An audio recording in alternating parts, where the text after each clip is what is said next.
Welcome back to Hiking with Kathleen. Today, it's true, we're sitting around a bonfire in our backyard. Haven't yet embarked on our camping season, but I invite you to join me on today's hike. In fact, there's a few different hikes that you have a chance to see. The theme today is it's a reflective video, and you'll have a chance to see there are mammals that use camouflage for survival. It's not that far off from how some humans also use camouflage to blend in. Join me on today's video in order to see what I mean.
I'm just enjoying my hike here this morning, and I do see some signs of, I guess, stress is what you'd call it. Along this creek, there's fluctuating water levels, and they fluctuate because of the snow melt or when there's a lot of rain. And as a result, you can see that there's a fair bit of water erosion. And here's some signs you can look for. You'll see that there are trees that are barely hanging on to the soil that their roots are in, and it won't be long before a little bit more erosion or wind will force their way into the creek, and they will no longer be able to remain in the soil, which is where they need to be in order to grow and sprout leaves and fruit and things like that. But anyway, I'll show you a close-up. This is how we recognize the effects of water erosion.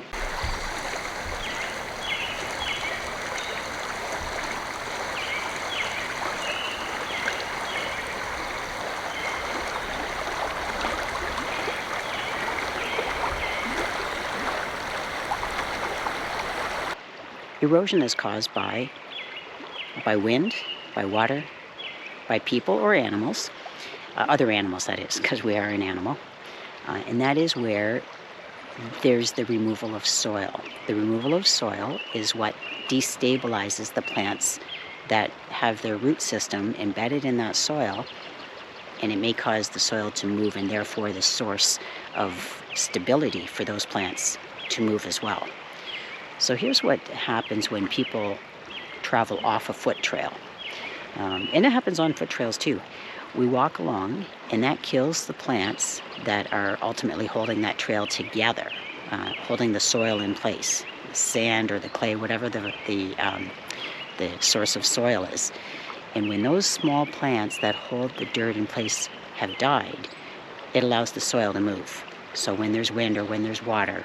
So that's why it's always best to stick to the trails. And anyway, so we're seeing some signs of water erosion where those trees were reaching out further into the creek. So it won't be long before wind will probably finish them off.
just walked by a raccoon that's hiding from me behind a tree. Made me feel like it was Miley, our cat. I'm just going to have a closer look and see if it's okay.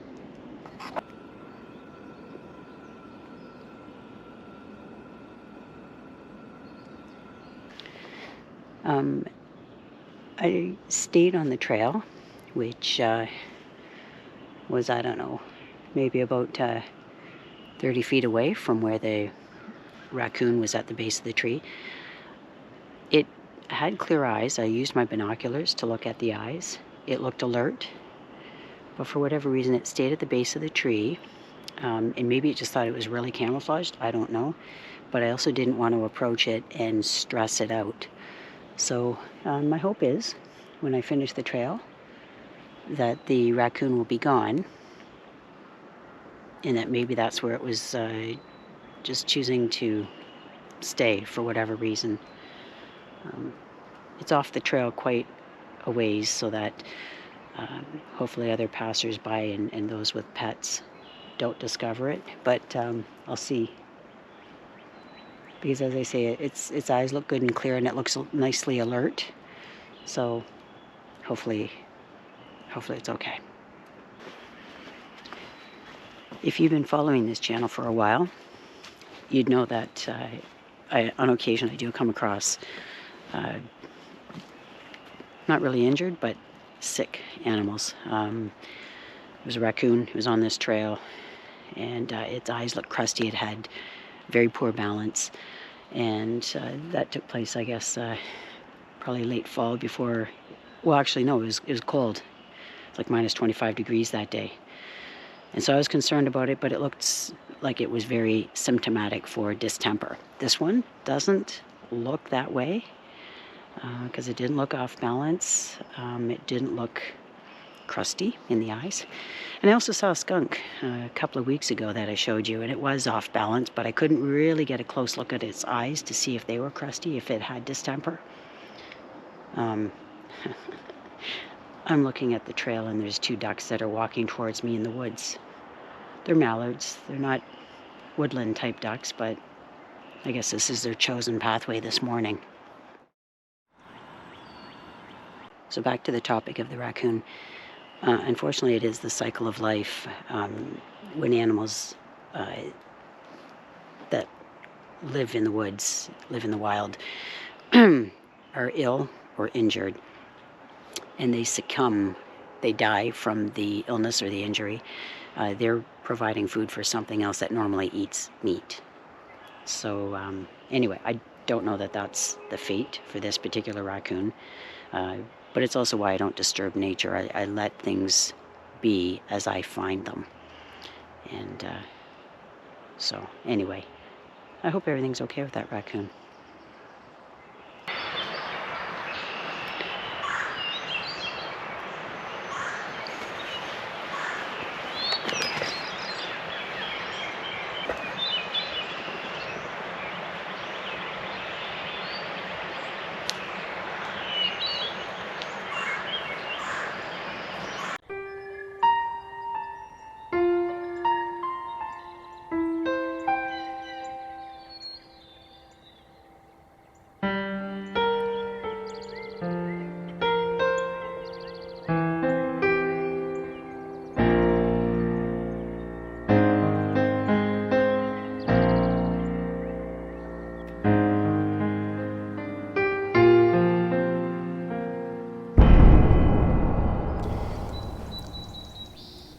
So I had a couple of interesting shots for you to see this morning, where the raccoon was sort of peering around a tree, and a chipmunk that was peering out of its hole. And oftentimes that's how wildlife is. They just stay camouflaged. They hope to blend in and hope that any signs of danger don't notice them and continue passing by. So I guess out here on a reflective hike today, I'm thinking there's a lot of people that do that in life. They walk through life, through crowded city streets, in a work setting, just hoping to blend in so that you may not recognize what they're going through, the pain they're going through. I relate this to a time I went for a hike about a month ago and just started a conversation with a man who was asking me what I was looking for because I had my camera set up. Found out his mom had passed away just a few days before. So at that time, with it coming up to the 2nd year anniversary of my own mom's passing, we had a really fruitful conversation. And I've run into him a couple times since, and he said I was meant to be there for him to meet that day. So I'm just having this reflective time with you right now because in a few short days it'll be the 2-year anniversary of my own mom's passing when she passed away April 28th, 2020. And life has never been the same. And it doesn't mean that a person doesn't go on afterwards. It does mean that the void remains, and you do what you can in order to ease the grief. And for me, being in nature has really helped in that regard. And I guess it's because then I can feel like I'm having private conversations with my mom and sharing exciting things that are going on in my life, even though those are conversations going on in my mind. And so anyway, it's a tribute. It's a tribute to my mom, and she was a very impactful person in my world. And I hope that you have had a chance to experience that same sort of close, warm, supportive, loving relationship that I've had with my own mom. So anyway, on that note, I'm going to continue on my hike today, and I am very excited because it is springtime, and this is something that was an interest she and I shared. So enjoy the hike with me today.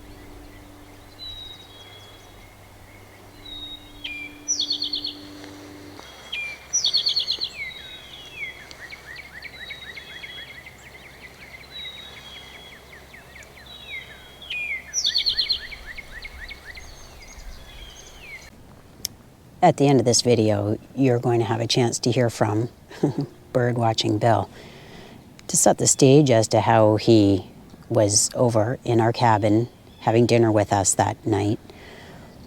We had him over, well, temperatures finally warmed up enough that it was comfortable enough to sit out there. And I brought out my computer and showed him some home videos that he hadn't seen. And they were ones from the late 90s, and they included my mom and all the grandchildren. And he was sort of reluctant to have a look at them because he thought that it would be really hard to see my mom because he misses her so much. But it turns out he was really grateful that we took the time to have a look at those fantastic memories, and we did a lot of laughing. So anyway, that was the setting for that evening, where we had a great time reflecting on happy memories we've had with my mom.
Thanks for joining me today on Hiking with Kathleen.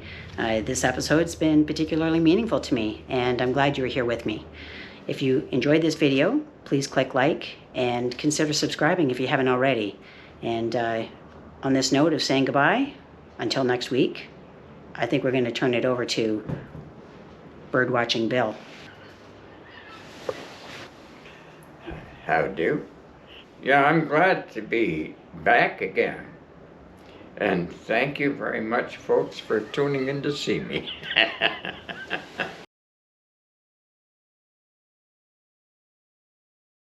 Just say you're glad to be back. I've enjoyed it here. Mighty fine place. I was out here and she got a place out in the backyard she put me in.